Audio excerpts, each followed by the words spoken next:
December 2025।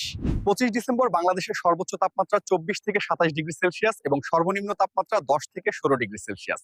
সূর্য উঠবে সকাল 6টা 29 মিনিটে এবং সূর্য অস্ত যাবে সন্ধ্যা 5টা 24 মিনিটে। দেশের অধিকাংশ অঞ্চলে রৌদ্রোজ্জ্বল থাকবে। আজ বৃষ্টিপাতের কোনো সম্ভাবনা নেই।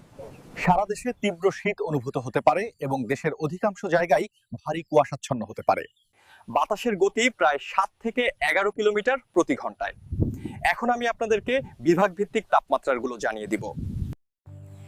ঢাকা বিভাগের দিনের তাপমাত্রা হতে পারে 25 ডিগ্রি সেলসিয়াস এবং রাতের তাপমাত্রা হতে পারে 14 ডিগ্রি সেলসিয়াস। চট্টগ্রাম বিভাগের দিনের তাপমাত্রা হতে পারে 27 ডিগ্রি সেলসিয়াস এবং রাতের তাপমাত্রা হতে পারে 16 ডিগ্রি সেলসিয়াস। রাজশাহী বিভাগের দিনের তাপমাত্রা হতে পারে 24 ডিগ্রি সেলসিয়াস এবং রাতের তাপমাত্রা হতে পারে 11 ডিগ্রি সেলসিয়াস। খুলনা বিভাগের দিনের তাপমাত্রা হতে পারে 27 ডিগ্রি সেলসিয়াস এবং রাতের তাপমাত্রা হতে পারে 10 ডিগ্রি সেলসিয়াস।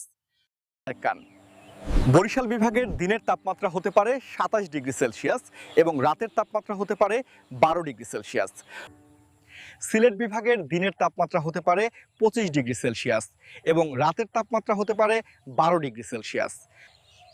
রংপুর বিভাগের দিনের তাপমাত্রা হতে পারে 26 ডিগ্রি সেলসিয়াস এবং রাতের তাপমাত্রা হতে পারে 13 ডিগ্রি সেলসিয়াস। ময়মনসিংহ বিভাগের দিনের তাপমাত্রা হতে পারে 25 ডিগ্রি সেলসিয়াস এবং রাতের তাপমাত্রা হতে পারে 13 ডিগ্রি সেলসিয়াস।